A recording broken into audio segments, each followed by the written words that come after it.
Today we're going to lean into something that is very, very much so my niche.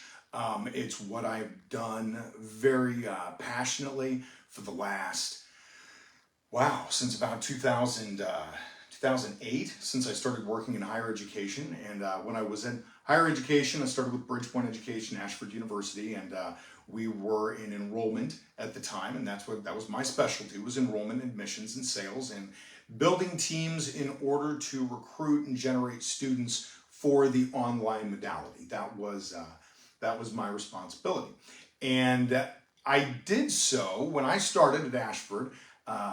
We had about 10 teams, if I remember right, maybe a little bit less than that, and I think it was like the 12th manager that was promoted into management and given a team, and we had teams of 15 at the time. And my teams, God bless, were consistently in the top five to 10 at least. We would compete with corporate teams that were bringing in students that had tuition reimbursement, and we weren't operating on that type of a system.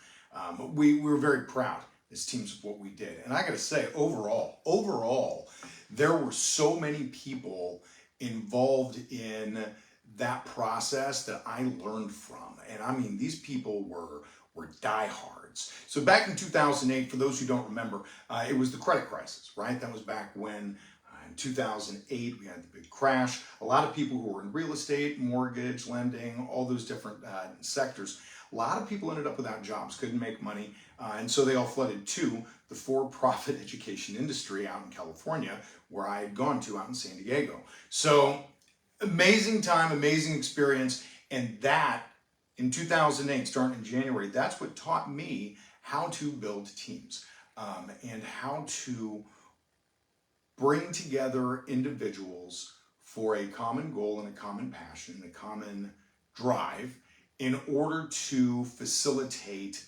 a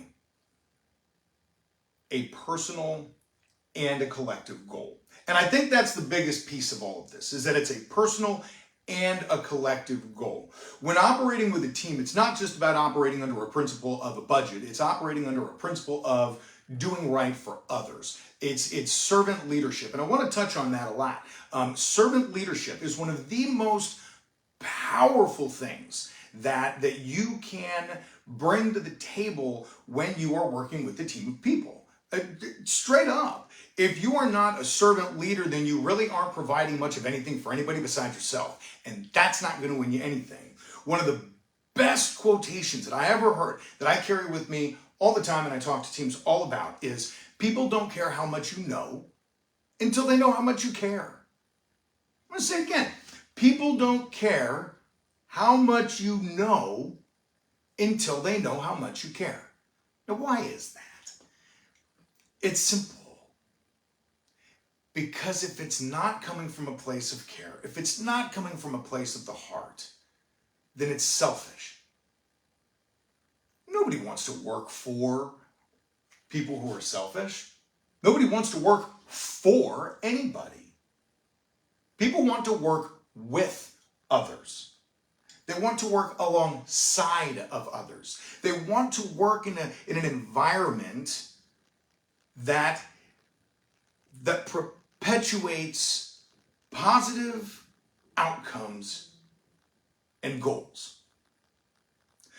I talked about this the other day when last week I mentioned nobody wants to get to work, sit in the car and just go, I don't want to go in, and just sit there for 15 minutes before they go inside. You want to get to the office and you want to jump out of your car, you want to run in, you want to be like, I am ready for today. That's what I do every day. I woke up this morning and it's like, you know what? Hey, we got a bunch going on. It's another Chiefs game last night. Got out of the car, jumped, ran in this morning, got this stuff set up for all of us today, and boom, here we are. Why? Why? Because there's a positive outcome. Because it's about caring for others. And that's the biggest piece when developing a team. People don't care how much you know until they know how much you care. So, let's jump. There's an acronym that we're gonna talk about today. CROP. What? CROP. C-R-O-P. CROP. I want us to think about developing teams as if we're farming crops. The people that rely upon us are needing to be, as managers, when you're developing a team, managers, supervisors, directors, vice presidents, whatever it is, the people that are dependent upon you need to be fed, right? They need to be given resources, tools, oxygen. They need to be given an environment that allows them to grow. So we're going to begin to try to talk about teams as farming and crops, okay? Crop, C-R-O-P. C, culture. Culture. You've got nothing if you don't have a good culture, and I think that just goes without saying. I mean, toxicity within the workplace, cancers within the workplace, individuals who find themselves creeping in just to covertly blow your little operation up because they're miserable, gotta go. They gotta go. And you need to create a culture within your business and within your team to where the people who are other employees, the people who work with you daily, they're the ones who actually need to be weeding these other people out. Right? When you go to hire folks, look, we all make bad hires. It happens. We all hire folks that come in and they put up a really good front in the interview, or maybe it just turns out it's not a good fit and they go down a negative path and then that spreads. When that happens, you've got to be quick and you got to cut it out.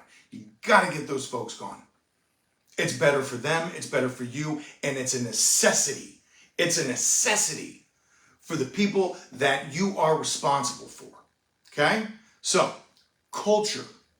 How do you create a good culture? Through relationships. And that's the R. C. Culture. R. Return on a relationship. People don't care how much you know until they know how much you care. You got to get in and you got to sit down and you got to get to know your people. You got to know their wants. You got to know their needs. You got to know everything about them. They are your responsibility as a business leader. And if you don't see that and you don't feel that way, then you have no business being a leader. Whether it's in sports, whether it's in business, whether it doesn't matter, family, doesn't matter what it is. You've got to be a leader. All right? So relationship. You've got to listen. 80-20. 80-20 as a leader. And I like to try to go with a 95-5. You know, that's how I used to talk with my folks when we were all making calls out to, for student recruitment for Ashford and the other schools. It's always 95-5 is what I believed in. 95% of the time, the other person's doing the talking. 5% of the time, you're doing the talking. And the only time you're doing the talking is when you're asking an open-ended question to get them to learn to tell you more. That's it. That's it. Tell me more about that. Somebody hit me with that last week. Matt, if you see this, I was so glad you hit me with that last week. Tell me more about that. God dang. Talk about a powerful statement. Tell me more about that. 5 words. Boom. I used to use that all the time. I don't know why I got away from it. What a great statement. Tell me more about that. Build upon relationships, find out what your people need, and then you will continue to perpetuate a beautiful culture. C, culture. R, return on relationship. O, originality. Originality. One of the things that I cannot stand is when you go and you sit down with a new business leader and they give you a playbook that's the exact damn playbook they've given everybody else. And this is mainly for people in like real estate, okay? Something like that, where it has to be individualized. There are other businesses where, yeah, you have to have a pretty strict playbook, and I get that. But when you're building a team, there's got to be originality. There has to be. For every individual. And the reason is because not everybody has the same goal. Not everybody's wired the same way. If anybody out there that's watching, and folks here, if you guys know about DISC assessments, then you'll understand that everybody has a different fulfillment, a different place that they fall. There are things that people are better at than others. Some of us are big picture thinkers. Others are nuts and bolts thinkers. It all depends. And you have to have both. You have to have both. Originality. If you sit down with somebody, figure out what it is that they're best with. And this goes for the hiring process. When you're hiring folks, this is a great way. If you know that you only have an inside sales position, or you know that you've only got an outside sales position, then you know that you need to be looking for a very specific type of person, right? They've got to fit into it so that you can sit down and have those original conversations with them and say, look, what is it that drives you to do this? What is it that drives you to do that, right? Now, when it comes to my folks who are out here watching for real estate, let me tell you something. Don't ever listen to anybody who sits down and says, you have to do this, this, this, and this. And if you do these 3 or these 4 things, you will be successful. Bull. We're live on Facebook, so I'm going to leave the expletive out. Bull. You've got to do, yes, some of the things you don't like. And that's okay. But you've got to lean into the things that you're passionate about. You've got to be able to set a path for yourself in order to hit your goals that you're going to want to hold yourself accountable to. Some people don't like making phone calls. Okay, find another way to occupy your time where you're constantly getting in front of people and constantly networking. That's what it's about. It's about finding what works for each individual in order to help them get to their greatest, and I hate this word, potential. It's an awful word, potential. Somebody mentioned that word again last week. And it was funny because when they mentioned it, before they even said it, it was in the back of my head, potential. Brutal word. All it does is make you go, ooh, could have done that. Potential. Let's get people to their potential by offering them a means to get there by which they will want to be engaged. Because at the end of the day, potential is just a word. It's just a thought. It's all it is. It's just a thought. You have so much potential. So, okay, you could think that. You could think that, but nobody's ever going to know it if it's never achieved. So why does it even matter? Find a way to achieve it. Lean into what you're good at. Lean into what you're passionate about. Set up original goals to where you want to get to where you want to be. All right. C, culture. R, return on relationship. How do you build a good culture? You dig in, you get to know your people. Once you dig in, you get to know your people and you build those extensive relationships, that's when you're able to figure out what's going to work best for them through original planning. CROP. Crop. I need people who are famished.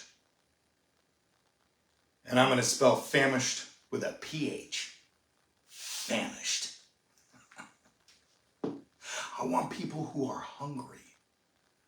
I want people who are looking to make the most of themselves, make the most of the people around them, to work as a team. I came from an environment growing up where I went to high school here in town in Kansas City called Rockhurst High School. It was an all-male school. We were a Jesuit college prep school, and we went by and lived by the motto of men for others. Men for others. We need to be people for others. I want people to come into my teams. When I hire them, I want people coming in that are famished. I want them hungry. I want them hungry enough to do what they want to do and bring everybody with them. And if everybody's charging in that same direction, you can't lose. You can't lose. Your company and your team will only be as motivated as your least motivated individual. And yeah, we've talked about motivation and discipline. There's a difference. Huge difference. And you can have people who aren't motivated but highly disciplined that just produce. And there's a role for people like that, but those people don't last. And you need to know that those people will find themselves working out of the system. And if they're not motivated to be there daily, then maybe it's in your best interest and their best interest to help them find something that they are motivated to do daily. That's not a bad thing. It's really not. All right. Crop. We're constantly farming, folks. As leaders, as people that others depend on, we are constantly farming. Early mornings, get up, water your plants, right? You got to get yourself ready. Get up early in the mornings. Take that time. Focus on yourself. Be ready so that when you get to work, you can put everything you've got into your people. A lady I used to work with used to say, Tina used to say, feed your people. You got to feed your people. And then she'd go grill burgers. You got to feed your people like farmers. So, crop, C-R-O-P. That's what we're going to do today. We're going to leave it at that. Quick, simple, easy, basic touch points. Basic touch points. We'll follow up on these again next week. Reach out to me if you've got any questions independently. Anybody else here in the room, for you folks online, you know how to get a hold of me. Just DM me here.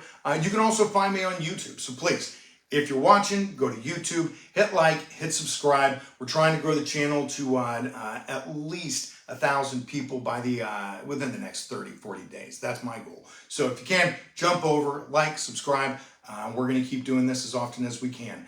Remember, feed your people. They don't care how much you know until they know how much you care. Crop, culture, return on relationship, originality, and famished with a PH.